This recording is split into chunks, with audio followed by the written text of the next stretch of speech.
காணவே இனிமை தருவையின் இசையில் இணைந்து வாருங்கள். வருக வருகவே வசந்த மலர்களே, மலர்ந்திடவே மகிழ்ந்திடவே விரைந்து வாருங்கள்.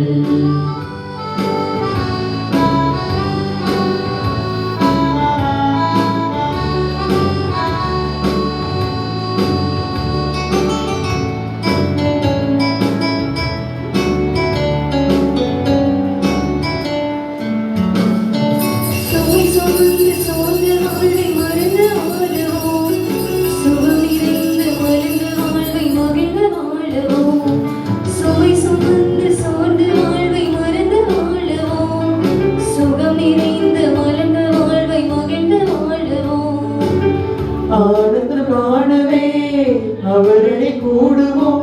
இரு கரங்கள் விரித்தவராய் அழைக்கும் இறைவன் குரலை தேடி. ஆனந்தம் காணவே அவரிலே கூடுவோம். இரு கரங்கள் விரித்தவராய் அழைக்கும் இறைவன் குரலை தேடி. தந்தை மகன் தூயாவியாரின் பெயராலே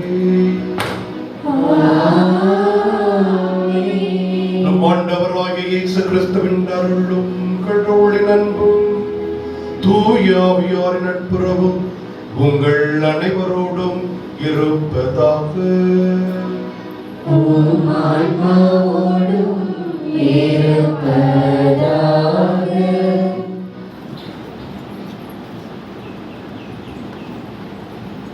இயேசுவில் அன்பு இறை மக்களே, தவக்காலத்தின் 5ஆம் ஞாயிறு வழிபாட்டில் பங்கெடுக்க வந்துள்ள உங்கள் அனைவரையும் புனித அந்தோனியார் அன்பின் சார்பாக பக்தியோடு அழைக்கிறோம். பாஸ்கா பெருவிழாவிற்கு மிக அருகாமையில் இருக்கும் நாம் இன்று சாவையை வெல்லும் கிறிஸ்துவின் வல்லமை தியானிக்கிறோம். இன்று நற்செய்தியில் 4 நாட்கள் கல்லறையில் இருந்த லாசரை இயேசு உயிர்த்தெழ செய்கிறார். உயிர்த்தெழும் வாழும் நானே என்று கூறும் இயேசு பாவத்தினால் ஆன்மீகமாக இறந்து போன நம்மை மீண்டும் உயிர்ப்பிக்க விரும்புகிறார். நம்முடைய தவறான வழக்கங்கள், விரக்தி மற்றும் பாவங்கள் போன்ற கல்லறைகளிலிருந்து வெளியே வரும்படி இன்று நம்மை அழைக்கிறார். எனவே இயேசுவின் உயிருள்ள குரலுக்கு செவிசாய்த்து புதிய வாழ்வு பெற தேவையான அருளை வேண்டி இத்தெய்வீக படையில் இணைந்து ஜெபிப்போம், இறையாசி பெறுவோம். அன்புமிக்க சகோதர சகோதரிகளே, திருப்பதியானது திருயாத்திரை தவக்கால திரு பயணத்தில் மக்கள் நல்லபடியாக சென்று வந்ததற்காகவும் தவக்கால திருப்பயணம் தடையின்றி நடத்தி கொடுத்த இறைவனுக்கு நன்றியாகவும் மற்றும் நம் பங்கிற்காகவும் நம் பங்கினுடைய வளர்ச்சிக்காகவும் திருப்பலியானது ஒப்புக் கொடுக்கப்படுகிறது. தூய மறை நிகழ்வுகளை நாம் தங்களுடன் கொண்டாட நம்முடைய பாவங்களை ஏற்று மனமருந்தி மன்னிப்பு வேண்டுவோம். எல்லாம் வல்ல இறைவனிடமும்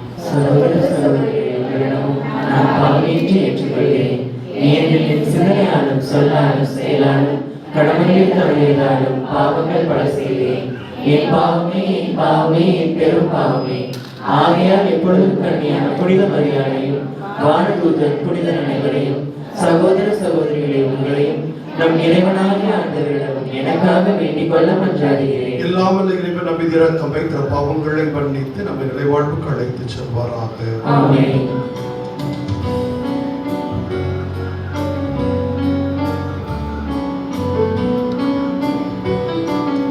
ஆண்டவரே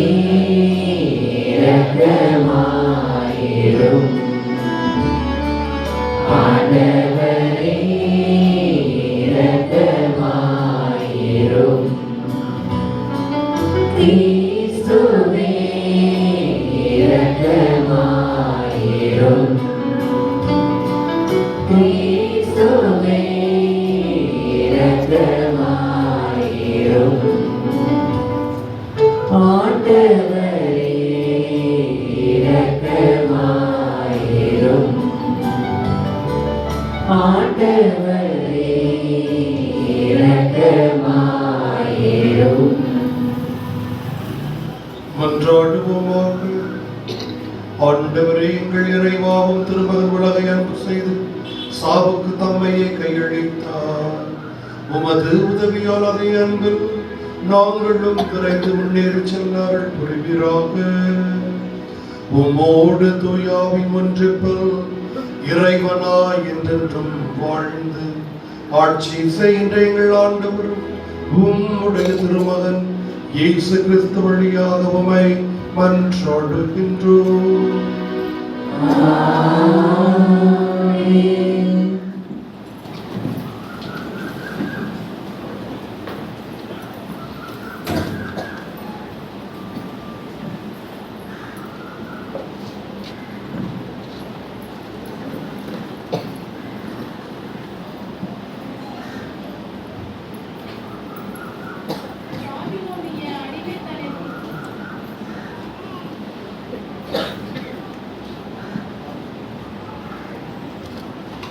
பாபிலோனிய அடிமைத்தனத்தின் நம்பிக்கையற்று இருந்த இஸ்ரேல் மக்களுக்கு இறைவாக்கினர் எசேக்கியேல் வழியாக இறைவன் ஒரு மாபெரும் வாக்குறுதியை தருகிறார். இறைவனால் முடியாதது ஒன்றுமில்லை என்பதையும் அவர்கள் இழந்த வாழ்வை மீண்டும் தரவல்லவர் என்பதையும் உணர்ந்து இவ்வாசகத்தை கவனமுடன் கேட்போம்.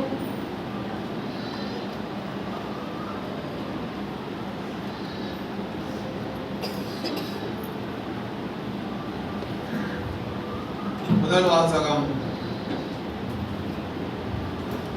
இறைவாக்கினர் எசேக்கியேல் நூலிலிருந்து வாசகம். அதிகாரம் 37. இறை வார்த்தைகள் 12-14 முடிய. இறைவாக்கினர் எசேக்கியேல் நூலிலிருந்து வாசகம். அதிகாரம் 37. இறை வார்த்தைகள் 12-14 முடிய. தலைவராகிய ஆண்டவர் கூறுவது இதுவே: என் மக்களே, இதோ நான் உங்கள் கல்லறைகளை திறக்கப் போகிறேன். உங்கள் கல்லறைகளை நின்று மேலே கொண்டு வருவேன். உங்களுக்கு இஸ்ரேல் நாட்டை திரும்ப கொடுப்பேன். அப்போது என் மக்களே, நான் உங்கள் கல்லறைகளை திறந்து உங்களை அவற்றிலிருந்து வெளிக்கொணரையில் நானே ஆண்டவர் என்பதை அறிந்து கொள்வீர்கள். என் ஆவியை உங்கள் மீது பொழிவேன், நீங்களும் உயிர் பெறுவீர்கள். நானும் உங்களை உங்கள் சொந்த நாட்டில் குடியமர்த்துவேன். ஆண்டவராகிய நான் உரைத்தேன், நானே இதை செய்தேன் என அப்போது அறிந்து கொள்வீர்கள் என்கிறார் தலைவராகிய ஆண்டவர். ஆண்டவர் வழங்கும் அருள்வாக்கு. திருப்பாடல் 130. பல்லவி. ஆண்டவரிடமே பேரன்பும் மீட்பும் உள்ளது. ஆண்டவரிடமே பேரன்பும் மீட்பும் உள்ளது. ஆண்டவரிடமே பேரன்பும் மீட்பும் உள்ளது. ஆண்டவரிடமே பேரன்பும் மீட்பும் உள்ளது. ஆண்டவரே, ஞான துயரத்தில் இருக்கும் நான் உம்மை நோக்கி மன்றாடுகிறேன். ஆண்டவரே, என் மன்றாட்டுக்கு செவி சாய்த்தருளும். என் விண்ணப்ப குரலை உம்முடைய செவிகள் கவனத்துடன் கேட்கட்டும். உம்முடைய செவிகள் கவனத்துடன் கேட்கட்டும். ஆண்டவரிடமே பேரன்பும் மீட்பும் உள்ளது. ஆண்டவரிடமே பேரன்பும் மீட்பும் உள்ளது.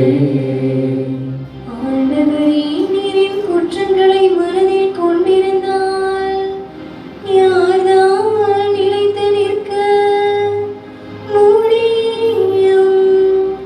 நீரோ மன்னிப்பு அளிப்பவர், மனிதரும் உமக்கு அஞ்சி நடப்பர்.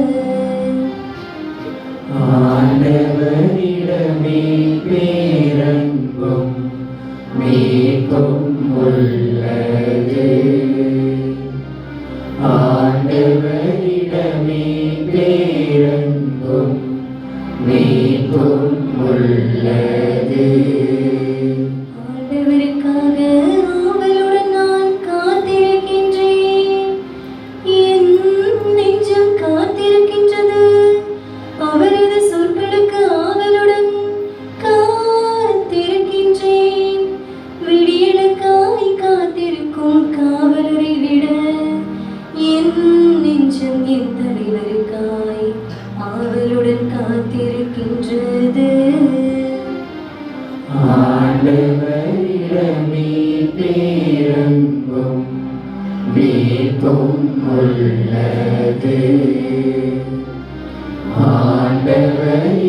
இடமே பேரன்பும் மீட்பும் உள்ளது. பேரன்பு ஆண்டவரிடமே உள்ளது, மிகுதியான மீட்பு அவரிடமே உண்டு. எல்லா தீவினைகள் நின்றும் இஸ்ரேலரை மீட்பவர் அவரே. ஆண்டவரிடமே பேரன்பும் மீட்பும் உள்ளது. ஆண்டவரிடமே பேரன்பும் மீட்பும் உள்ளது. ஆண்டவரிடமே பேரன்பும் மீட்பும் உள்ளது.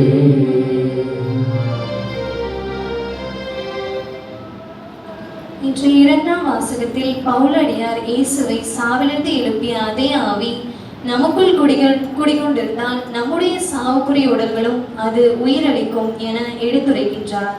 நாம் ஊனி இயல்புக்கு கட்டுப்படாமல் தூய ஆவிக்கு கட்டுப்பட்டு வாழ வேண்டும் என அழைத்து விடுக்கும் இவ்வாசகத்தை கவனமுடன் கேட்போம்.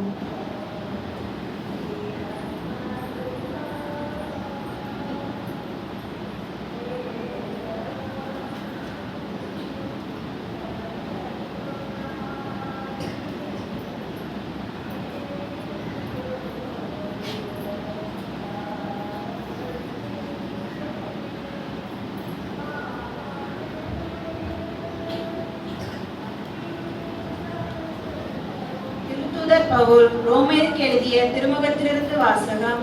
அதிகாரம் 8 இறைவசனங்கள் 8 முதல் 11 வரை.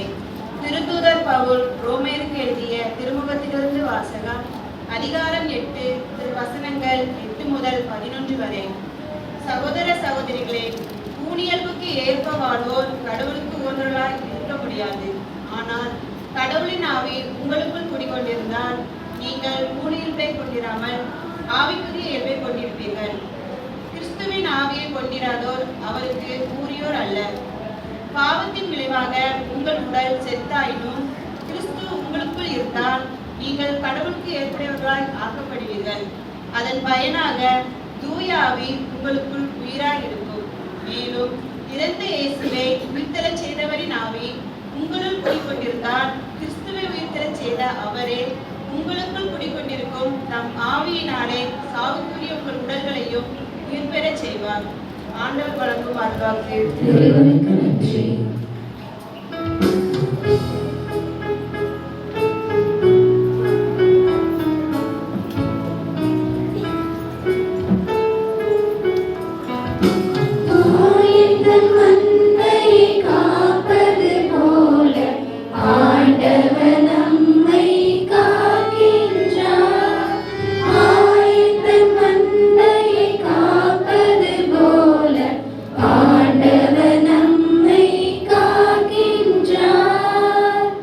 உயிர்த்தெழுதலும் வாழ்வும் நானே. என்னிடம் நம்பிக்கை கொள்ளும் எவரும் என்றுமே சாக மாட்டார் என்கிறார் ஆண்டவர். ஆயிரம் மந்தையை காப்பது போல ஆண்டவர் நம்மை காக்கின்றார். ஆண்டவர் உங்களோடு இருப்பாராக. உம் ஆன்மாவோடும் இருப்பாராக. யோவான் எழுதிய தூய நற்செய்தியிலிருந்து வாசகம். ஆண்டவரே மாட்சி உமக்கே. அதிகாரம் 11 இறைவசனங்கள் 1 45 முடியும். யோவான் எழுதிய நற்செய்தி அதிகாரம் 11 இறைவசனங்கள் 1 45 முடியும். அக்காலத்தில் பெத்தானியாவில் வாழ்ந்து வந்த லாசர் என்னும் ஒருவர் நோயுற்றிருந்தார். அவ்வூரில் தான் மரியாவும் அவருடைய சகோதரியான மார்த்தாவும் வாழ்ந்து வந்தனர். இந்த மரியா தான் ஆண்டவர் மேல் நறுமண தைலம் பூசி தமது கூந்தலால் அவரின் காலடிகளை துடைத்தவர். நோயுற்றிருந்த லாசர் அவருடைய சகோதரர். லாசரின் சகோதரிகள் இயேசுவிடம் அனுப்பி, ஆண்டவரே, உம் நண்பன் நோயுற்றிருக்கிறார் என்று தெரிவித்தார்கள். அவர் இதை கேட்டு, இந்நோய் சாவில் போய் முடியாது, கடவுளின் மாட்சி விளங்கவே இவன் நோயிற்றான், இதனால் மானிட மகனும் ஆட்சி பெறுவார் என்றார். மார்த்தாவிடம் அவருடைய சகோதரியான மரியாவிடமும் லாசரிடமும் இயேசு அன்பு கொண்டிருந்தார். லாசர் நோயிற்றிருந்ததை கேள்விப்பட்ட பிறகு தாம் இருந்த இடத்தில் இன்னும் 2 நாள் அவர் தங்கியிருந்தார். பின்னர் தம் சீடரிடம் மீண்டும் யூதேயாவுக்கு போவோம் வாருங்கள் என்று கூறினார். அவருடைய சீடர்கள் அவரிடம், ரபி, இப்பொழுதுதானே யூதர்கள் உண்மையில் கல்லறிய முயன்றார்கள், மீண்டும் அங்கு போகிறீரா என்று கேட்டார்கள். இயேசு மறுமொழியாக, பகலுக்கு 12 மணி நேரம் உண்டு அல்லவா? பகலில் நடப்பவர் இடரை விழுவதில்லை, ஏனெனில் பகல் ஒளியில் பார்க்க முடிகிறது. ஆனால் இரவில் நடப்பவர் இடறி விழுவார், ஏனெனில் அப்போது ஒளி இல்லை என்றார். இவ்வாறு கூறிய பின், நம் நண்பர் லாசர் தூங்குகிறார், நான் அவரை எழுப்புவதற்காக போகிறேன் என்றார். அவருடைய சீடர் அவரிடம், ஆண்டவரே, அவர் தூங்கினால் நலமடைவார் என்றார். இயேசு அவருடைய சாவை குறிப்பிட்டே இவ்வாறு சொன்னார். வெறும் தூக்கத்தையே அவர் குறிப்பிட்டதாக அவர் நினைத்தார்கள். அப்போது இயேசு அவர்களிடம், லாசர் இறந்து விட்டார் என்று வெளிப்படையாக சொல்லிவிட்டு, நான் அங்கு இல்லாமல் போனது பற்றி உங்கள் பொருட்டு மகிழ்கிறேன், ஏனெனில் நீங்கள் என்னை நம்புவதற்கு இது ஒரு வாய்ப்பாகிறது. அவரிடம் போவோம் வாருங்கள் என்றார். திதும் என்னும் தோமா தம்முடன் சீடரிடம், நாமும் செல்வோம், அவரோடு இறப்போம் என்றார். இயேசு அங்கு வந்தபோது லாசரை கல்லறையில் வைத்து ஏற்கனவே 4 நாள் ஆகியிருந்தது. பெத்தானியா எருசலேமுக்கு அருகில் ஏறக்குறைய 3 கிலோமீட்டர் தொலைவில் இருந்தது. சகோதரர் இறந்ததால் மார்த்தா, மரியா இவர்களுக்கு ஆறுதல் சொல்ல பலர் அங்கே வந்திருந்தனர். இயேசு வந்து கொண்டிருக்கிறார் என்று கேள்விப்பட்டதும் மார்த்தா அவரை எதிர்கொண்டு சென்றார். மரியா வீட்டில் இருந்து விட்டார். மார்த்தா இயேசுவை நோக்கி, ஆண்டவரே, நீர் இங்கே இருந்திருந்தால் என் சகோதரன் இறந்திருக்க மாட்டார். இப்போது கூட நீர் கடவுளிடம் கேட்பதை எல்லாம் அவர் உமக்கு கொடுப்பார் என்பது எனக்கு தெரியும் என்றார். இயேசு அவரிடம், உன் சகோதரன் உயிர்த்தெழுவான் என்றார். மார்த்தா அவரிடம், இறுதி நாள் உயிர்த்தெழுதலின் பொழுது அவனும் உயிர்த்தெழுவான் என்பது எனக்கு தெரியும் என்றார். இயேசு அவரிடம், உயிர்த்தெழுதலும் வாழ்வும் நானே. என்னிடம் நம்பிக்கை கொள்பவர் இறப்பினும் வாழ்வார். உயிரோடு இருக்கும் போது என்னிடம் நம்பிக்கை கொள்ளும் எவரும் என்றுமே சாக மாட்டார். இதை நீ நம்புகிறாயா என்று கேட்டார். மார்த்தா அவரிடம், ஆண்டவரே, நீரே மெசியா, நீரே இறைமகன், நீரே உலகிற்கு வரவிருந்தவர் என நம்புகிறேன் என்றார். இவ்வாறு சொன்னபின் மார்த்தா தம் சகோதரியான மரியாவை கூப்பிடச் சென்றார். அவரிடம், போதகர் வந்துவிட்டார், உன்னை அழைக்கிறார் என்று காதோடு காதாய் சொன்னார். இதை கேட்டது மரியா விரைந்து எழுந்து இயேசுவிடம் சென்றார். இயேசு அதுவரையிலும் குறுக்கில் வரவில்லை. மார்த்தா தம்மை சந்தித்த இடத்திலேயே இன்னும் இருந்தார். வீட்டில் மரியாவுக்கு ஆறுதல் சொல்லிக் கொண்டிருந்த யூதர்கள் அவர் விரைந்தெழுந்து வெளியே செல்வதை கண்டு அவர் அழுவதற்காக கல்லறைக்கு போகிறார் என்று எண்ணி அவர் பின்னே சென்றார்கள். இயேசு இருந்த இடத்திற்கு மரியா வந்து அவரை கண்டதும் அவர் காலில் விழுந்து, ஆண்டவரே, இது இங்கே இருந்திருந்தால் என் சகோதரன் இறந்திருக்க மாட்டான் என்றார். மரியா அழுவதையும் அவரோடு வந்த யூதர்கள் அழுவதையும் கண்டபோது இயேசு உள்ளம் கூறி கலங்கி, அவரை எங்கே வைத்தீர்கள் என்று கேட்டார். அவர்கள் அவரிடம், ஆண்டவரே, வந்து பாரும் என்றார்கள். அப்போது இங்கே இயேசு கண்ணீர் விட்டு அழுதார். அதை கண்ட யூதர்கள், பாருங்கள், லாசர் மேல் இவருக்கு எத்தனை அன்பு என்று பேசிக் கொண்டார்கள். ஆனால் அவர்களில் சிலர், பார்வையற்றவருக்கு பார்வையளித்த இவரை சாகாமல் இருக்க செய்ய இயலவில்லையா என்று கேட்டனர். இயேசு மீண்டும் உள்ளம் கூறியவராய் கல்லறைக்கு அருகில் சென்றார். அது ஒரு குகை, அதை ஒரு கல் மூடி இருந்தது. கல்லை அகற்றி விடுங்கள் என்றார் இயேசு. இறந்து போனவரின் சகோதரியான மார்த்தா அவரிடம், ஆண்டவரே, 4 நாள் ஆயிற்று, நாற்றம் அடிக்குமே என்றார். இயேசு அவரிடம், நீ நம்பினால் கடவுளின் ஆட்சியை காண்பாய், நான் உன்னிடம் கூறவில்லையா என்று கேட்டார். அப்போது அவர்கள் கல்லை அகற்றினார்கள். இயேசு அண்ணாந்து பார்த்து, தந்தையே, நீ என் வேண்டுதலுக்கு செவி சாய்த்ததற்காக உமக்கு நன்றி கூறுகிறேன். நீ எப்போதும் என் வேண்டுதலுக்கு செவி சாய்க்கிறேன் என்பது எனக்கு தெரியும். எனினும் நீரே என்னை அனுப்பினீர் என்று சூழ்ந்து நிற்கும் இக்கூட்டம் நம்பும் பொருட்டே இப்படி சொன்னேன் என்று கூறினார். இவ்வாறு சொன்ன பின் இயேசு உரத்த குரலில், லாசரே, வெளியே வா என்று கூப்பிட்டார். இறந்தவர் உயிரோடு வெளியே வந்தார். அவருடைய கால்களும் கைகளும் துணியால் சுற்றப்பட்டிருந்தன. அவருடைய முகத்துணி சுற்றப்பட்டிருந்தது. கட்டுகளை அவிழ்த்து அவனை போக விடுங்கள் என்று இயேசு அவரிடம் கூறினார். மரியாவிடம் வந்திருந்த யூதர் பலர் இயேசு செய்ததை கண்டு அவரை நம்பினர். ஆண்டவரின் அருள் வாக்கு. கிறிஸ்துவில் வாழ்ந்த சகோதர சகோதரிகளே, தூய பதுவை அந்தோணியாரின் அன்பு பிள்ளைகளை, நாம் மாட்சியின் பெருவிழாவில், மகிமையின் பெருவிழா, மீட்பு பெருவிழாவிற்கு அருகில் நாம் சென்று கொண்டிருக்கிறோம். உச்சத்தை நோக்கி நாம் சென்று கொண்டிருக்கிறோம். வருகின்ற ஞாயிற்றுக்கிழமை என்னது? புத்தோட ஞாயிறு. அதைத் தொடர்ந்து வருகின்ற ஞாயிற்றுக்கிழமை இருப்பின் ஞாயிறாக, பாடுகளை கடந்து இருப்பின் ஞாயிறாக இருக்கிறது. ஆகவே இந்த நாளில் ஒரு மிகவும் முக்கியமான ஒரு காரியத்தை இன்றைய நற்செய்தி வாசகங்கள் நமக்கு பேசுகிறது. நாம் விரும்பாத ஒன்று, நம் வாழ்வில் தவிர்க்க முடியாத ஒன்று. என்னது? இறப்பு. இந்த உலகில் பிறந்தவர்கள் யாருமே இறக்க விரும்புவது இல்லை, வாழ வேண்டும் என்றுதான் ஆசைப்படுவார். ஆனால் இறப்பு என்பது தவிர்க்க முடியாத ஒன்று. ஹைடேகர் என்கிற தத்துவ ஞானி கூறுவார்,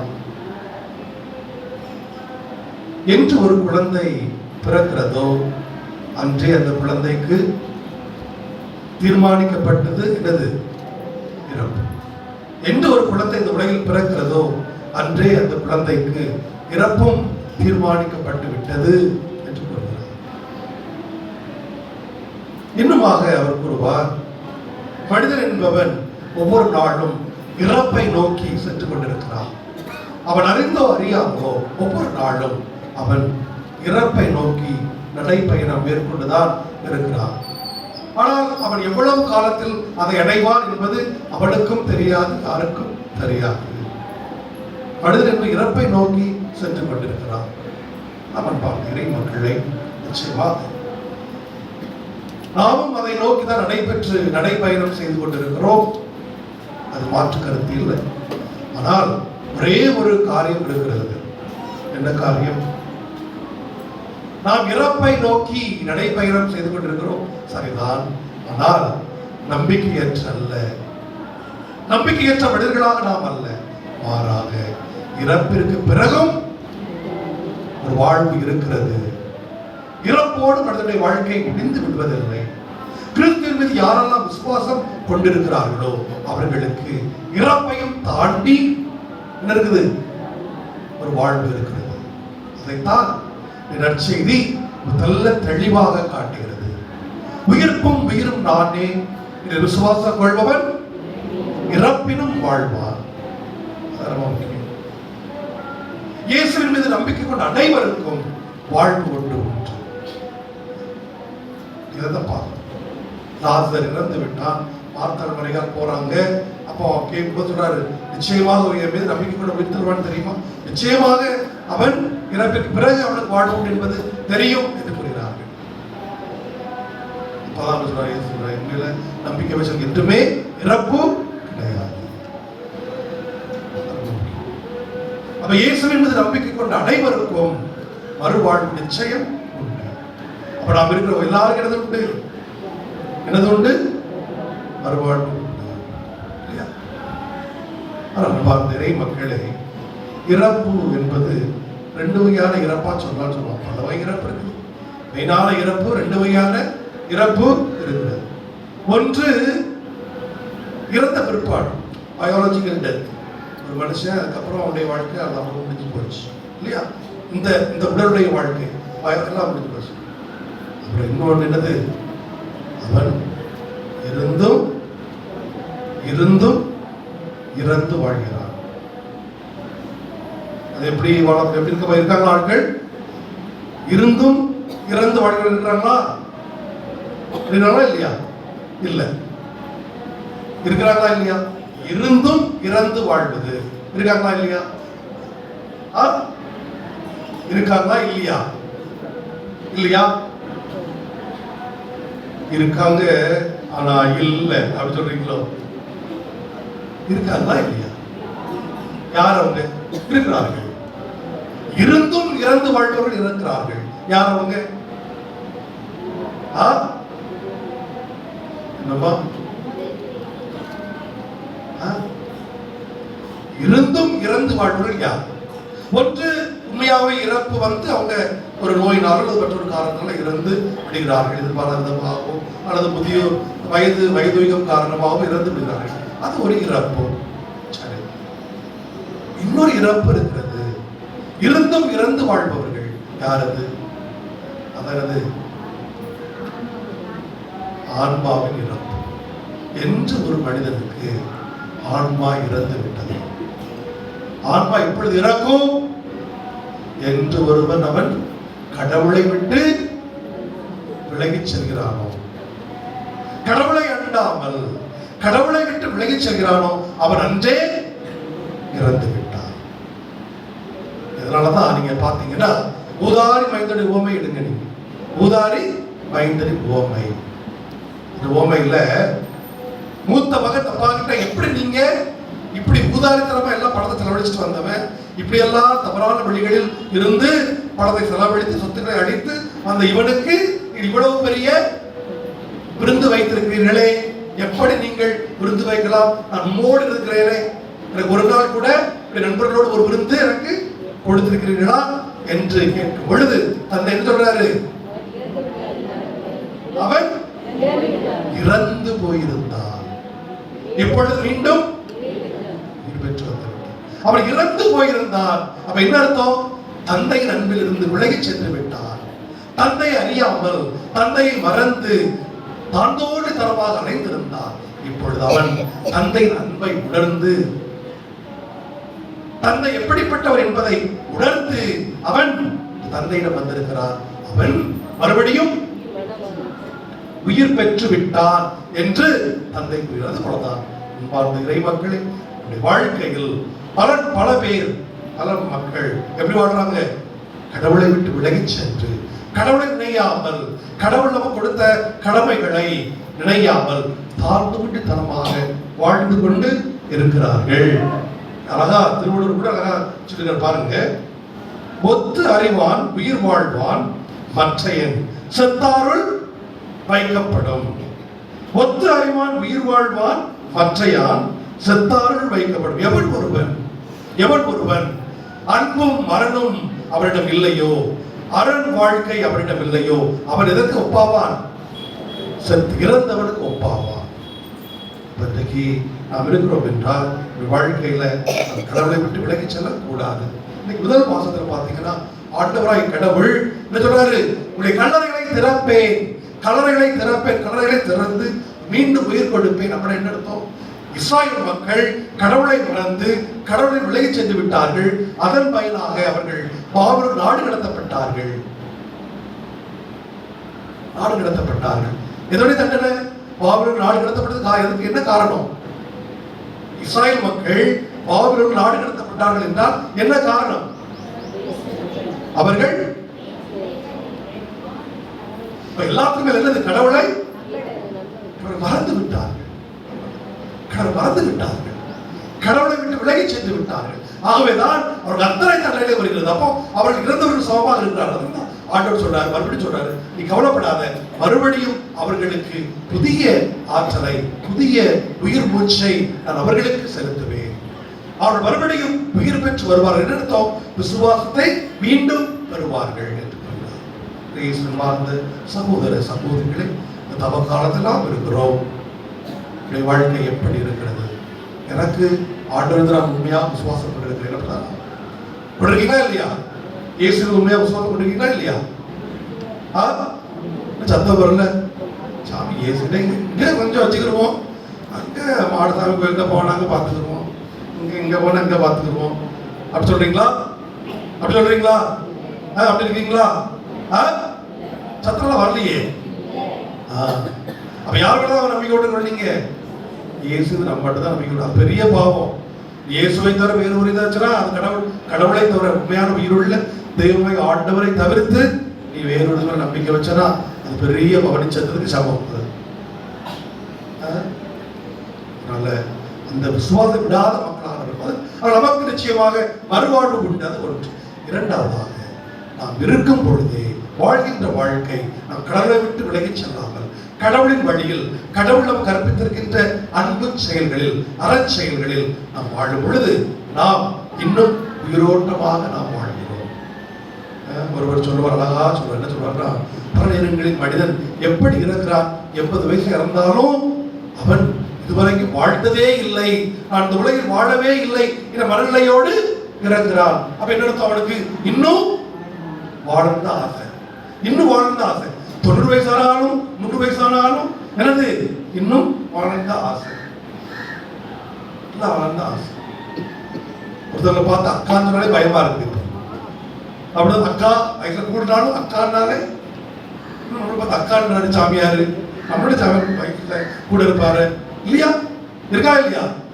அக்கானாலே ஒரு காலத்துல ஒருத்தவங்க என்ன உறவினர் ஒருவர் உண்டு பார்த்துருக்கேன். அப்ப என்ன சொல்லுவாங்க, நெருங்கிய உறவினர், அவங்களுடைய மகளெல்லாம் அக்கான்னு சொல்லுவோம். இல்ல சும்மா பேரை கூப்பிட்டு கூட அவங்களை கூப்பிட்டு மதர் பிரேமா அப்படிலாம் கூப்பிடுறாங்க. இப்படி சொல்லுவாங்க, இங்க வாணி, இங்க வாணி, உன்னுடைய எத்தனை வயசு கூட தெரியுமா உனக்கு? எத்தனை வயசு கூட உன்னையோட தெரியுமா உனக்கு? நீ அவங்கள கூப்பிட்டு அக்கான்னு கூப்பிடு, நீ அவளை அக்கான்னு கூப்பிடு. எப்படி கூப்பிடணும்? என்ன அக்கா, மலர் அக்கான்னு கூப்பிடு, பிரேமா அக்கான்னு கூப்பிடு அப்படின்னு சண்டை போட்டு இருப்பாங்க. இப்போ அவங்க எல்லாம் கல்யாணம் முடிஞ்சு குழந்தை பெத்தாச்சு. இப்ப அவங்கள போய் மலர் அக்கா அப்படின்னு மறைச்சு பார்ப்பாங்க. சும்மா நம்ம கூப்பிடாத, எதுக்கு? அவளுக்கு வயசு நம்மளை பார்த்து அக்கா இப்படி கூடுற வயசு தெரியல. எல்லாரும் உலகத்துல வாழணும் தான் ஆசை. Every man is dying as though he never lived in this world. இந்த உலகத்துல வாழ்ந்த மாதிரியே தெரியல, அப்படிதான் சாவறான். ஆனா உலகத்துல வாழ்ந்துகிட்டு இருக்கவன் எப்படி சாவறான்? எப்படி வாழ்றானா? நாளைக்கு செத்து போயிருவோமோன்றது வாழ்றான். நாளைக்கு அவன் வாழ்க்கதோட முடிஞ்சு போச்சு அப்படிதான் வாழ்றான். படபட வாழ்றான். வாழ்கின்ற வாழ்க்கையை என்ன செய்யணும்? புதுசா அனுபவிக்கிற வாழ்க்கை, புதுசா அனுபவிக்கணும். அப்படிதான் கடவுள் ஒரு வாழ்க்கை நம்ம கொடுத்துருக்காரு அப்படின்னா அந்த வாழ்க்கை முழுசா சுவைக்கணும். உங்க வீட்டுல பிரியாணி வைக்கிறாங்க, ஈஸ்டர் அன்னைக்கு நல்லா மட்டன் பிரியாணி நல்லா எல்லாம் வைக்கிறாங்க. நீங்க என்ன செய்வீங்க? மட்டன் பிரியாணி செய்வீங்க, வச்சு அமுக்கா செய்வீங்க. அப்படி என்ன செய்யணும்? அதை அப்படி அமுக்கிற ஆட்கள் இருக்கிறாங்க. பரவாயில்ல சாப்பிட்டு பிடிச்சிருக்காங்க அப்படின்னு இருக்கிறாங்க இல்லையா? நம்ம என்ன செய்வோம்? அதை எப்படி சாப்பிடுவோம்? நல்லா ரசிச்சு ருசிச்சு வீட்டுக்காரவங்க பொண்டாட்டி முகத்தை பார்த்து நம்ம நல்லா வச்சிருக்கோமா பாப்பா இல்லையா? அவன் வீட்டுக்காரர் என்ன சொல்றாரு பாப்பால பரவக்க மாட்டாளா? நீ அவனுக்கு நல்லா சொன்னதான் அடுத்த பிரியாணியோட வரும். அலாட்டி கதை முடிஞ்சு போச்சு இல்லையா? ரசிச்சு ருசிச்சு சாப்பிடும் போதுதான் அது உடலுக்கும் நல்லது, மனதுக்கும் நல்லது. அப்படிதான் டாக்டர் தான் சொல்லுவாங்க, எப்பா நீங்க சாப்பிடுற சாப்பாடை நல்லா என்ன செய்யணும்? நல்லா என்ன செய்யணும்? சமைச்சு சாப்பிடு, சமைச்சு சாப்பிடு. நிறைய பேர் உருண்டை கட்டி முழுங்கிடுறான், அப்படி சாப்பிடக்கூடாது. அப்ப வாழ்க்கை அப்படிதான். வாழ்க்கையை ரசிச்சு ருசிச்சு ஒவ்வொரு நாளும் வாழ். அதான் ரொம்ப முக்கியமானது. அவ வாழ்க்கையில் கடவுளோடு நீ இரு, கடவுளை கொடுத்த அனைத்து காரியம் நினைத்து வாழ், கடவுளை மறந்து விடாது, கடவுளை விலகி சென்று விடாது. அதான் ரொம்ப முக்கியமான. நீ அப்படி நீ விலகி சென்றுட்டா நீ எதற்கு சமம்? பிணத்திற்கு சமம், இறந்தவனுக்கு சமம். நீ கடவுளை விட்டு விலகி பிறரன்பு இல்லாமல் சீரணத்தோடு வாழ்ந்தால் நீ அன்றே இறந்து விட்டாய் என்று விளக்கார். அவன் பார்த்து தவக்கான நினைத்து பார்ப்போம். வாழ்க்கை எப்படிப்பட்ட ஒரு வாழ்வாக இருக்கிறது நினைத்து நாம் விசுவாசம் உள்ள மக்களாக கடவுளோடு இணைந்து வாழ்கிற மக்களாக வாழக்கூடிய ஆற்றலை மருளை நாம் பெற திருப்பி கொண்டாட இறைவனை நிறைவாக ஆசிரியப்பராக நாம் எழுத நம்முடைய விசுவாசத்தை அறிக்கையிடுவோம்.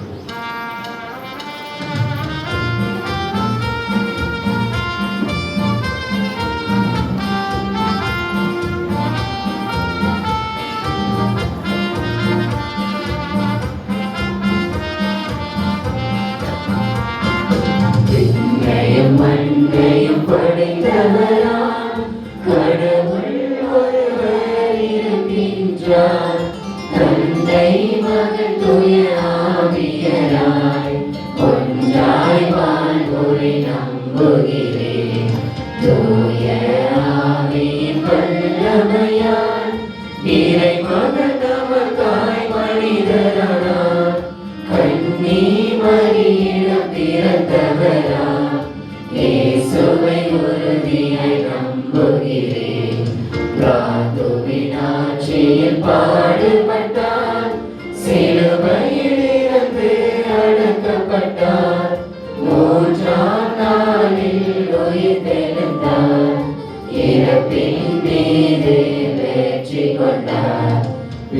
விண்ணகம் வாழும் தந்தையிடம் அரியணை கொண்டு இருக்கின்றார். உலகம் முடியும் காலத்திலே நடுவர் திரும்பவும் வந்திடுவார். தூய ஆவியாரை நம்புகிறேன், பாரினில் அவர் துணை வேண்டுகிறேன். பாவ மன்னிப்பில் தூய்மை பெற்று பரிகார வாழ்வில் நிலைத்திடுவேன். திரு அவை உரைப்பதை நம்புகிறேன், புனிதர்கள் உறவை நம்புகிறேன். உடலின் உயிர்ப்பை நிலை வாழ்வை உறுதியுடனே நம்புகிறேன். ஆமென். அன்புமிக்க சகோதர சகோதரருடைய தேவைகளையும் விண்ணப்பங்களையும் ஆண்டவரிடம் எடுத்து வைப்போம்.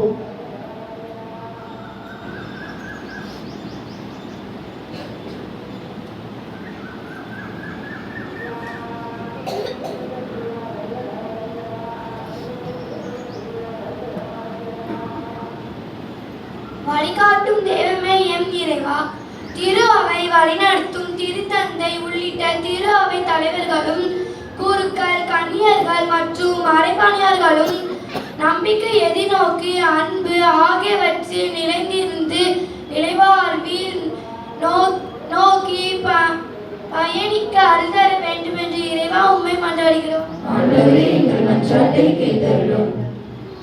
அமைதியின் அரசரே என் இறைவா, இன்றைய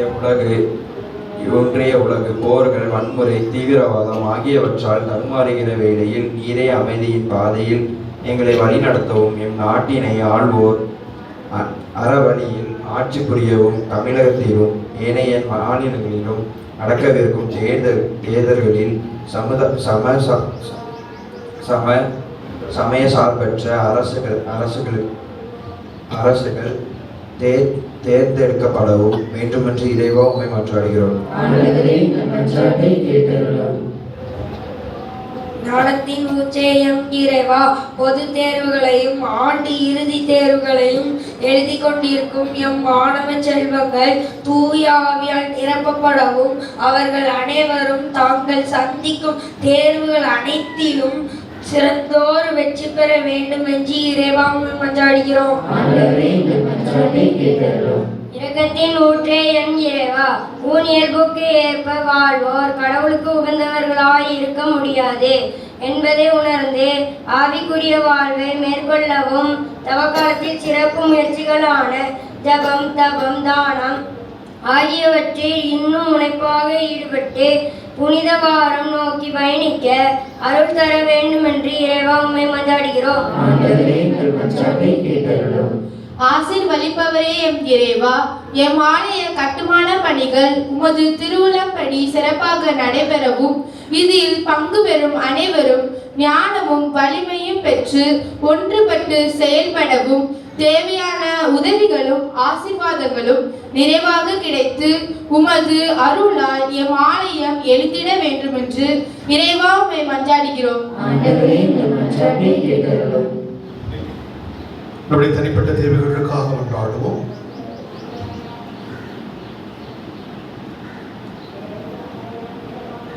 எங்கள் ஆண்டவராய் கிறிஸ்து வழியாக உம்மை மன்றாடுகின்றோம். ஆமென். பாடல் எண் 345. பாடல் எண் 345.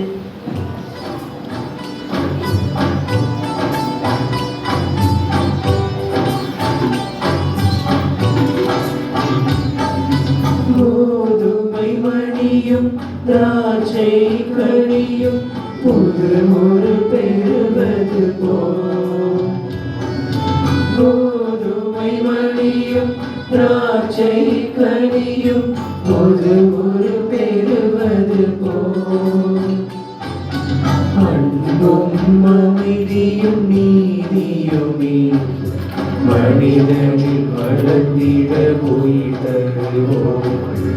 அன்பும் அமைதியும் நீதியுமே மனிதனில் வளர்ந்திட உயிர் தருவோம். வாழ்வை பலியாய் மாற்ற வந்தே என்னை ஏற்றிடுவார்.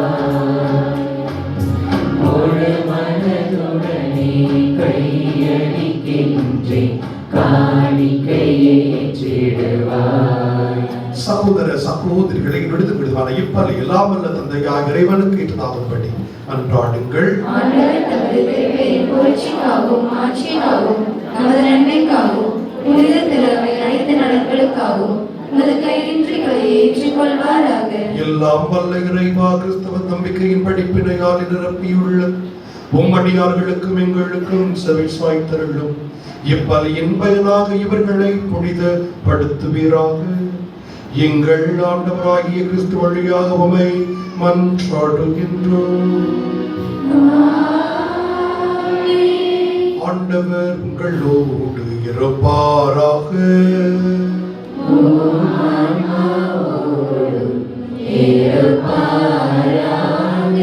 இதயங்களை மேலே எழுப்புங்கள்.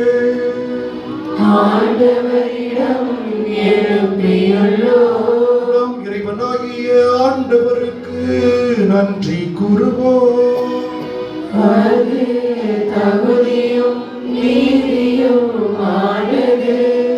ஆண்டவரே, தூயவரான தந்தை என்றும் உள்ள எல்லாம் வல்ல இறைவா, ஆண்டவராய் கிறிஸ்து வழியாக இந்நாடு விடத்தரும் நாங்கள் உமக்கு நன்றி செலுத்துவது மெய்யாகவே தகுதியும் நீதியுமாகும் கடமையும் மீட்புக்குரிய செயலும் ஆகும். ஏனெனில் மெய்யான மனிதராகிய அவர் தம் நண்பர் லாசருக்காக கண்ணீர் விட்டு அழுதார்.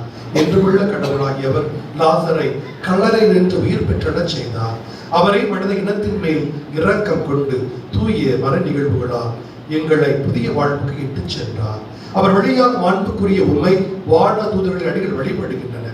உம் திருமண காலத்து மக்களுக்கு அவர்களோடு எங்கள் குரலை சேர்த்துக் கொள்ளுமாறு நாங்கள் தாழ்விடும் உண்மை இறைச்சி புகழ்ந்து பாடுவதாவது.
தூயவர் துணி அனைத்திற்கும் போற்று. ஆவியை பொருத்தி காணிகளுக்கு படுத்த வேண்டுகிறோம். இவ்வாறு எங்கள் ஆண்டவரை கிறிஸ்துவின் உடலும் இரத்தமும் எங்களுக்கு மாறுபடுவாக. அவர் பாடுபட உடம் கணிந்து தம்மை கையளித்த போது அப்பத்தை எடுத்து நன்றி செலுத்தி அதை பிட்டு தம் சீடர்களுக்கு அழைத்து கூறியதாவது: அனைவரும் இதிலிருந்து பெற்று உண்ணுங்கள், ஏனெனில் உங்களுக்காக கையளிக்கப்படும் என் உடல்.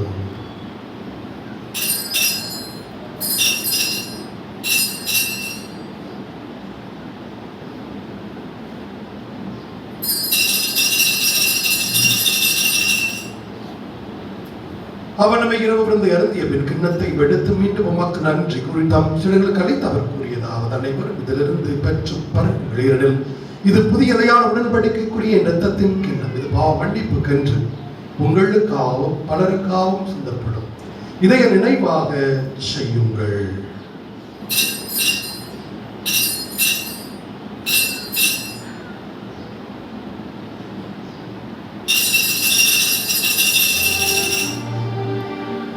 நம்பிக்கையின் மறைபொருள். ஆண்டவரே, வருமளவும் உமது இறப்பினை அறிக்கையிடுகின்றோம், உமது உயிர்ப்பினையும் எடுத்துரைக்கின்றோம். ஆகவே ஆண்டவரே, நாங்கள் கிறிஸ்து கிறிஸ்துவின் இறப்பினை உயிர்ப்பினை உறுதி வாழ்கிற அப்பத்தையும் மீட்பளிக்கு கிண்ணத்தையும் ஒப்புக் கொடுக்கின்றோம். திருவிழின்று ஊழிய புரிய தகுந்தவர்கள் எங்களை ஏற்றுக்கொண்டீர். எனவே உமக்கு நன்றி செலுத்துகிறோம். மேலும் கிறிஸ்துவின் உடலிலும் இரத்தத்திலும் பங்கொள்ளும் எங்களை தூய ஆவியார் ஒன்று சேர்க்க வேண்டும் என உம்மை தாழ்மையுடன் வருகின்றோம். ஆண்டவர் உலகெங்கும் பரவி திரு அவையில் நினைவுகூர்ந்தருளும். எங்கள் திருத்தந்தை 14ஆம் எங்கள் ஆயர் ஸ்டீஃபன் எல்லா திருநிலையினர் சிறப்பாக இந்த எண்ணங்களோடு கஷ்டங்களோடு கவலைகளோடு கணிகளோடு இந்த திருப்பலை கடந்து கொண்டு பிள்ளைகள் திருப்பலையில் கலந்து கொள்ள இல்லாத நோயாளிகள், முதியோர், ஆதரவற்ற தேவை உழல்வோர், அனாதைகளையும் பங்கு இளையோர் மற்றும் ஆலய கட்டுமான பணி அனைத்தையும் ஆசீர்வதித்தாலும் இன்னுமாக 10ஆம் 12ஆம் தேர்வு எழுதுகின்ற மாணவ மாணவிகள், அரசு பொது தேர்வு எழுதி கொண்டிருக்கின்ற மாணவ மாணவிகளை நிறைவாக ஆசீர்வதித்த நல்ல முறையில் தேர்வு எழுதக்கூடிய வல்லமை மாற்றம் மேற்கொள்ள மாட்டது. எங்கள் அனைவரையும் அன்பில் நிறைவை அடைய செய்தது. மேலும் உயிர்த்தர பதினோடு திகழும் எங்கள் சகோதர சகோதரிகளை இறந்தோர் அனைவரையும் இரக்கத்துடன் நினைவு கூர்ந்து உங்கள் திருமுக ஒளியுடன் ஏற்றுள்ளோம். எங்கள் அனைவரும் பிறக்கமாயிரும். கடவுள்தான் மாட்சிமிக்க மரியாள் அவருடைய கடவுளாக யோசிப்பு ராயப்பு சின்ன சுவாமியான தகப்பன் சவேரியா ஜான் மரிய பியானி தன் சம்பாளிகளை பாதுகாவலர் புனித பதுவை தோழியார் அன்னம்மாள் கத்தேரியம்மாள் கத்திரின் சியனா திருத்தூதர்களின் உலகில் கொந்தவராய் இருந்தவராகிய புனிதர் அனைவருடன் நாங்கள் நிலை வாழ்வில் பங்கொள்ளும் தகுதி பெற்றும் திருமகன் இயேசு கிறிஸ்து வழியாக உண்மை பொழுது ஏற்று வர மருள உண்மை மன்றாடுகின்றோம்.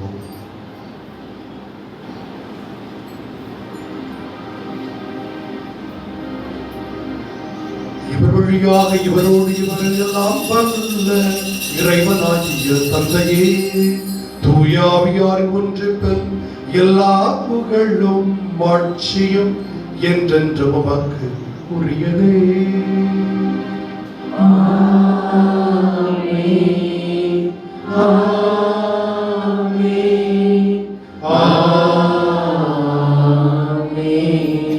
ஆண்டவராய் இயேசு கற்பித்தவர் தந்தை நோக்கி நம்பிக்கையோடு மன்றாடுவோம்.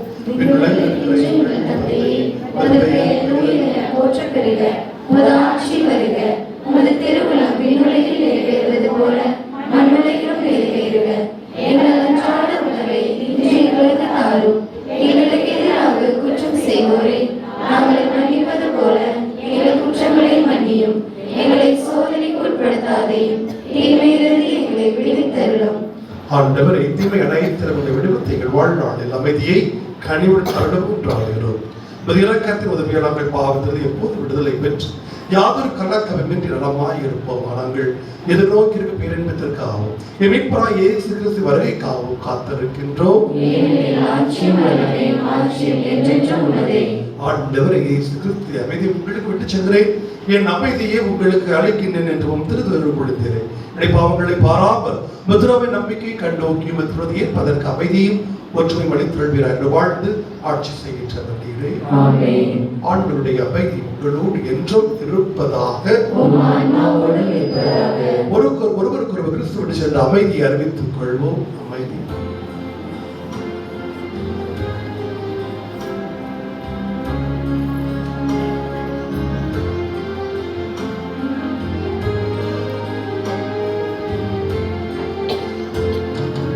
உலகின் பாவம் போக்கும் இறைவனின் செம்மறியே, எம்மேல் இரக்கம் வையும். உலகின் பாவம் போக்கும் இறைவனின் செம்மறியே, எம்மேல் இரக்கம் வையும். உலகின் பாவம் போக்கும் இறைவனின் செம்மறியே, எமக்கு அமைதி தாரும்.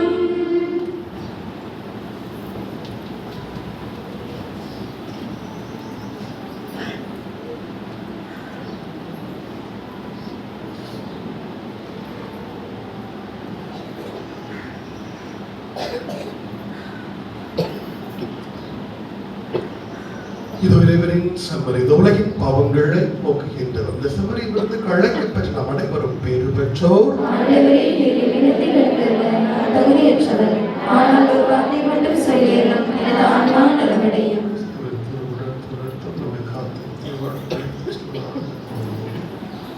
பாடல் எண் 801. பாடல் எண் 801.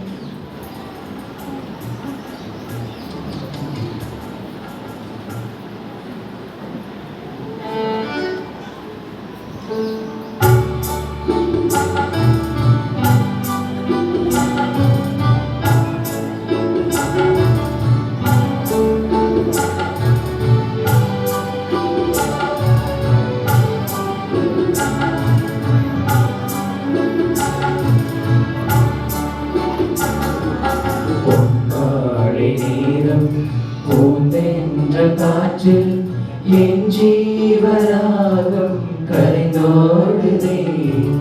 என் இயேசு உன்னில் உறவாடும் நேரம் என் துன்ப மேகம் கரைந்தோடுதே. உன் வாழ்வு ஒன்றே என் தேடலாகும், உன் அன்பு ஒன்றே என் பாடலாகும். பொன்காலை நேரம் பூந்தென்ற காற்றில் என் ஜீவராகம் கரைந்தோடுதே.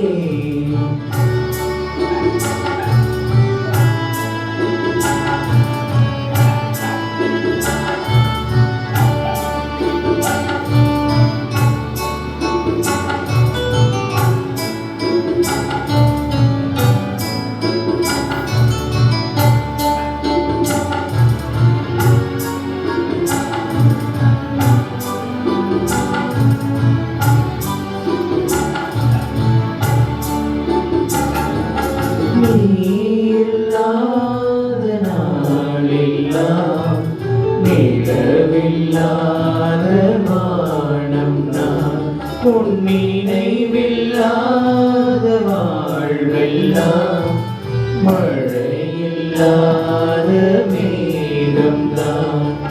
காலந்தோறும் கண்ணின் மணி போல் காக்கும் தெய்வமே,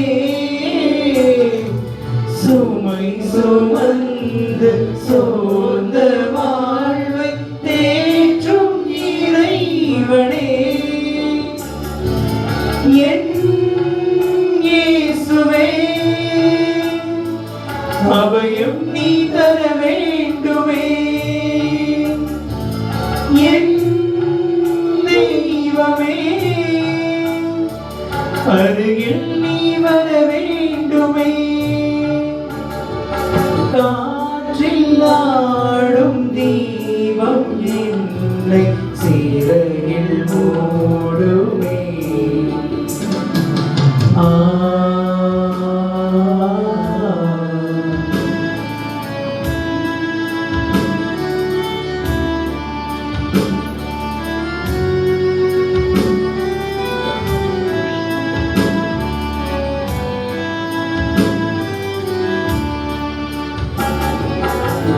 காலை நேரம் பூந்தென்ற காற்றில் என் ஜீவராகம் கரைந்தோடுதே.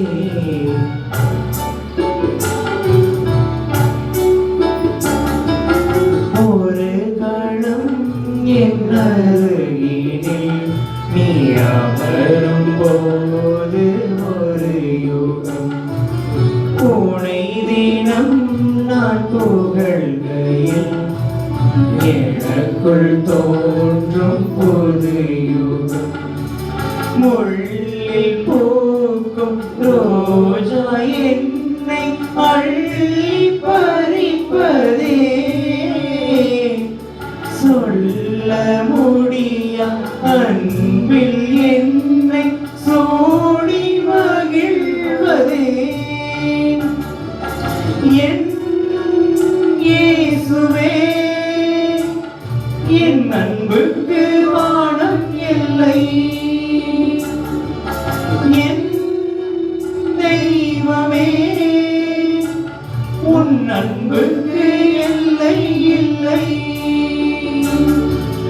அன்பின் இறையே இந்த இதயம் உன் அன்பை பாடுதே.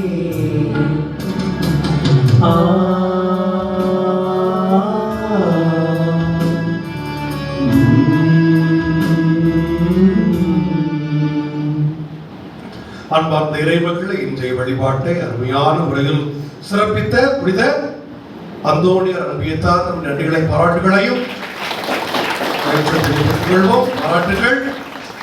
வருகின்ற வாரம் எனது குருத்தோலை ஞாயிறு ஆகிய அனைத்து அன்பியங்களும் இணைந்து அதை சிறப்பிக்கும் உங்களை அன்புடன் கேட்டுக்கொள்கிறேன். எத்தனை பூசை? 6 6 6 எத்தனை பூசை? எல்லாம் முடிச்சுட்டு இருக்கீங்க. 6 மணி இல்லையா?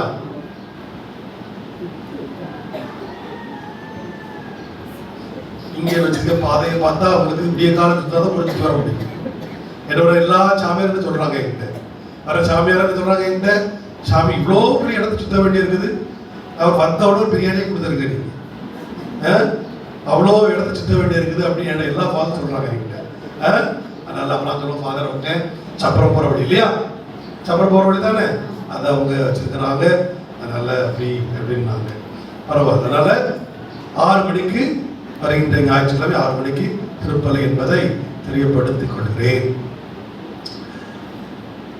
அடுத்ததாக வாழ்ந்த இறை மக்களை, இந்த செவ்வாய்க்கிழமை நான் ஒரு இடத்து செல்லலாம், திருப்பலி நடைபெறாது என்பதையும் தெரியப்படுத்திக் கொள்கிறேன். அடுத்ததாக தவக்கால திருப்பயணத்தை நான் உங்களுக்கு சொல்ல நான் ஆசைப்படுறேன். 2 காரியங்கள். முதல்ல உண்மையாகவே அது 6 மணி நேரம் பரவாயில்ல, சபரிமலை ஆச்சரியபுரம் இன்னும் மிகுதியாகவே நான் பார்க்கிறேன். எல்லா விஷயங்களையும் நல்லபடியா ஒத்துழைச்சி அனைவருக்கும் என்னுடைய மனமார்ந்த நன்றிகளை பாராட்டுகளையும் தெரிவித்துக் கொள்கிறேன். நல்லா கேட்கிறேன். உண்மையாகவே எனக்கு ரொம்ப மகிழ்ச்சியா இருந்துச்சு. பரவாயில்ல, மக்கள் நல்லபடியா இருக்கிறாங்களே, 2 சீட்டு கம்மியா இருந்துச்சு, அதையும் பரவாயில்ல, பஸ் தான் நமக்கு நம்பிட்டு வந்துட்டு அடுத்த வருஷம் அதை பார்த்துட்டு சரியா. நான் சொன்ன பஸ்ஸுக்கு ஏற்பாடு செய்தேன், நான் அதை இவ்வளவு இருக்குன்னு நினைக்கல, இந்த விட தான் இப்படி ஆயிடுச்சு. வருகின்ற வருடத்தில் அதை இன்னும் சிறப்பாக நல்ல ஒரு பேருந்து, நல்ல ஒரு பேருந்து தான் இது பண்ணேன். அவன் என்ன செய்யறது, அவன் கடைசி நேரத்தில் அவனுக்கு வேற வண்டியை கொண்டு விட்டுட்டானுங்க. அதனால பரவாயில்லை, அடுத்த வருடம் எப்படிப்பட்ட காரியங்கள் நடக்காமல் பார்த்து கொள்ளலாம். அதோடு மட்டுமல்லாமல் பார்த்து கொடைக்கானல் போது எனக்கு முதல்ல நீங்க என்னதான் இருந்தாலும் சாமியார் மகிழ்ச்சியா இருந்தாலும் கூட எனக்கு உள்ளுக்குள்ள ஒரு பயம் இருந்துச்சு. என்ன பயம்? ஆண்டவர் ஒன்றும் விட மாட்டார், ஆண்டவர் அற்புதமா வழி நடத்திட்டு போவாரு. உங்களுடைய ஜெபம் இருக்குது இல்லையா, நல்ல எல்லாருடைய ஜெபம் ஒரு அனுபவம். எனக்கு ஒரு கசப்பான அனுபவம் ஒன்று உண்டு. என்னதுன்னா, நான் 5ஆம் வகுப்பு படிக்கும் பொழுது, நான் 5ஆம் வகுப்புக்கு அப்புறம் இப்பதான் கொடைக்கானல் போயிருக்கிறேன் பார்த்துக்கிறது. 5ஆம் கிளாஸ் போகும்போது கொடைக்கானல் டூர் ஸ்கூல்ல இருந்து அறியாத வயசுல முடியாத வயசுல போயிருப்பேன். அதுக்கப்புறம் இப்பதான் நம்ம கூட தான் போயிருக்கிறேன். ஏன் காரணம் இருக்குது, நான் 5ஆம் வகுப்பு சென்ற பொழுது நாங்க எல்லாம் கொடைக்கானல பார்த்துட்டு நாங்கள் வலது கீழே ஒரு வேன், இந்த டெம்போ டிராவல்ஸ் சொல்லுவாங்கல்ல, டெம்போ டிராவல்ஸ் தான் சொல்லுவாங்க வேன், இந்த ஸ்டாண்டர்ட் சொல்லுவாங்க வேன், அதில் நாங்கள் வர்றோம். வரும் பொழுது 2 வேன்ல ஒரு வேன்ல ஒரு என்ன செய்ச்சு, ஒருத்தன் தூக்குதலை கொண்டு ஒரு லாரியில் கொண்டு விட்டுட்டான். எதை கொண்டு? வேனை கொண்டு விட்டுட்டான். அவன் எவன் தூக்குனான்னு தெரியல, எனக்கு விட்டுட்டான். எங்களுக்கு சாமியார் யாரு கூட, யாரு நம்ம தாத்தா சாமியார் ரூபிடரோட சாமியார் தான் எனக்கு பங்கு சாமியார். அங்க பார்த்தா நல்ல வேலை யாரும் பெரிய அடி கிடையாது. ஆனா தாத்தா சாமியாருக்கு ரூபிடரோடருக்கு காலு உள்ள மாட்டிக்கிட்டு, கதவுல அடிச்சு கால் உள்ள மாட்டிக்கிட்டு, நல்லா மாட்டிக்கிட்டு இருக்கு, சப்பி போய் கால் அப்படியே இருக்குது. நீங்க எனக்கு நினைச்சு ஃபாதர் வந்து இங்க இருக்கும் பார்த்துருக்கீங்கன்னு தெரியல, ரொம்ப நடப்பாங்களே பார்த்துருக்கீங்களா, அதெல்லாம் அடிப்பட்டது தான். அதில் அப்படியே நல்ல ஞாபகம், கடப்பாறு கம்பியை வச்சு அந்த கதவை உடச்சி எடுத்து நல்லா எனக்கு பார்த்துட்டே இருக்கிறேன். அந்த ரத்தம் அப்படியே சுற்றுலா வெளியுது. நான் நண்பனுக்காக உயிரை கொடுப்பதே வேளாண் அன்பு இது, அதுதான் அது உண்மையாகவே நம்ம ரத்தம் அப்படி சுற்றுலா வடிது பார்த்துருக்கீங்க. இங்க பார்த்தா நம்மளாம் ஒரே அடைச்சது தோச்சினாங்க. கூத்தவருக்கு தெரியாமலே எங்களை காப்பாத்துங்க. நடுபுறம் கடைசியில யாருக்கும் அவன் பெரிய அவன் மட்டும்தான் அந்த அடிப்பட்டு, மற்றபடி யாருக்கும் அடியில் ஒரு இடத்துல 4 இடத்துல வரும். அப்ப எனக்கு அந்த அனுபவம் இருக்குது. அதுல வேற பாத்தீங்கன்னா நான் போகும்போது 2-3 சினிமா பாட்டுகள்லாம் கேட்டுட்டு போனேன். அந்த டைம்ல நல்லா ஞாபகம் இருக்கு எனக்கு. இந்த தடவை மழையில ஏறும் அதே பாட்டியா காது கேட்குது, எப்படி இருக்கு பாருங்க. எனக்கு உண்மையாவே எனக்கு அதனால நான் பார்த்தேன்னா, நான் பஸ்ல போகும்பொழுதுலாம் நான் ஃபோன் பண்ணிட்டே இருந்திருப்பேன். இந்த பஸ்ல இருந்து எங்க இருந்திருப்பேன், இங்க ஜெனிஃபருக்கா இருக்கட்டும், ஆனா எப்படி எடுத்த பாடு இல்லை போனு என்ன ஆச்சு, எனக்கு எடுக்காம எடுக்காது எனக்கு அப்படின்ட்டு. விடாத அதை பற்றி சொல்றேன். அதான் இறங்கின உடனே எனது கைதட்டா எல்லாரும் சொல்லி முடிச்சிட்டோம். அது அப்படி ஒரு அனுபவம். ஆனால் எனக்கு நிறைய அமர்ந்து நல்ல ஒரு ஆண்டவர் நமக்கு எந்த விதமானதையும் விட மாட்டார். ஆனால் மிகவும் அருமையானதாக இருந்தது. அப்படித்தானா இருந்துச்சா இல்லையா? ரொம்ப அருமையானதாக இருந்தது. அந்த கிளைமேட்டா இருக்கட்டும், கடை சாயங்காலம் கொஞ்சம் மழை பெய்துச்சு, மற்றபடி எல்லா மொழியா இருந்தாலும் உணவு மொழியா இருந்தாலும் எல்லா இருந்தாலும் நல்ல அருமையாக இருந்தது. அதில் ஒன்று சீட்டு மட்டும் தான் எல்லாம் இருந்துச்சு. ஆனால் அவனோட சீட்டு இருந்தாலும் தான் எல்லாத்தையும் மட்டும் தான் அவன் எப்படி கீழே தான் நடக்க போறாங்கிற விஷயம் எப்படி சொல்றாரு. அதனால அனைவருக்கும் மனமார்ந்த நன்றிகளை பாராட்டை தெரிவித்துக் கொள்கிறேன். அடுத்ததாக அன்பானவர்கள், இந்த நாளில் நமக்கு நான் ஸ்நாக்ஸ் கொடுத்தவங்க ஒவ்வொரு வருஷமும் நான் சொன்னா போதும் அவங்க யாரு திரு மிக்கேல் ரோசி அவர்கள் இருவரும் கரெக்டாக கொடுத்துருவாங்க. அவை அவர்களுக்கு நம்முடைய நன்றிகளை பாராட்டுகளையும் தெரிவித்துக் இறைவன் நம்மை நிறைவாக ஆஸ்வதிப்பாராக. மன்றாடுவோமாக. ஆண்டவரே இறைவா, எங்களுக்கு அருள் புரிய உம்மை வேண்டுகின்றோம். இயேசு கிறிஸ்துவின் உடலை இரத்தத்தை உட்கொள்கின்ற நாங்கள் அவருடைய உறுப்பினர்களாக என்றும் விளங்குவோமாக. எங்கள் ஆண்டவராகிய கிறிஸ்து வழியாக உம்மை மன்றாடுகின்றோம். ஆண்டவர் உங்களோடு இருப்பாராக.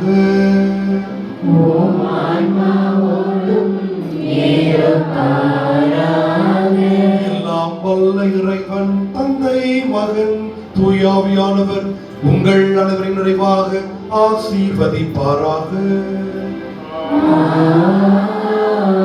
கிறிஸ்தவர்களும் சமாதானத்தின் தூய பதுவை அந்தோணியாரின் பாதுகாப்பிலும் வாழ சென்று வாழுங்கள். வாழும் கடவுள் நம்மோடு.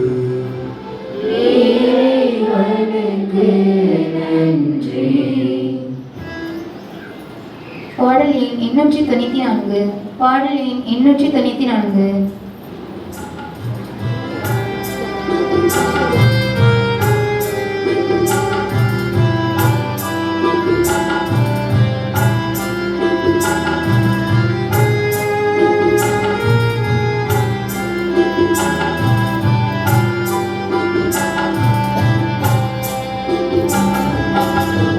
ஆரோக்கியதாயே ஆதாரம் நீயே, தீராத துயர் போக்கும் மரியே பரியே.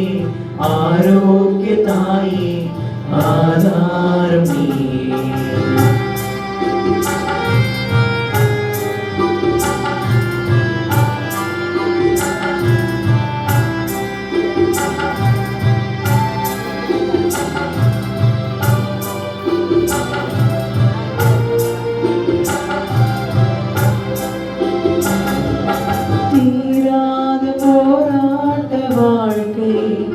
எங்கள் துயர் போக்க வர வேண்டுமே.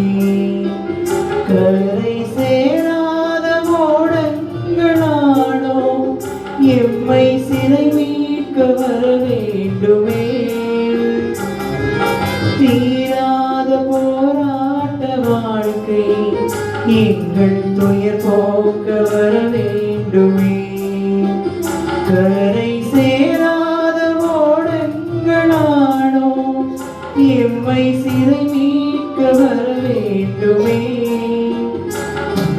வேறெங்கு போவோம் வினை தீர வேண்டி, நீரெங்கள் நிறைவான தயவானதாளே.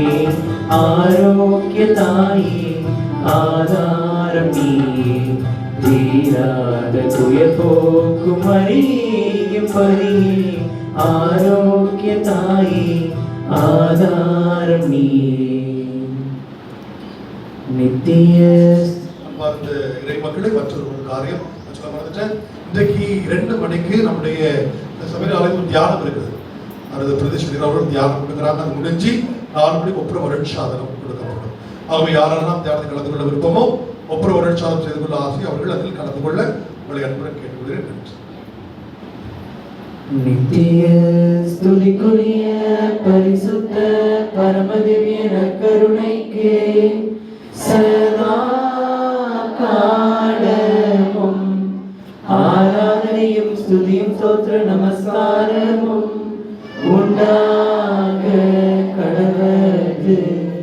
திருச்சிலுவையினாலே தீரிடமிருந்து எங்களை விடுவித்தருளும் எங்கள் இறைவா. தந்தை மகன் தூயாவின் பெயராலே ஆமென்.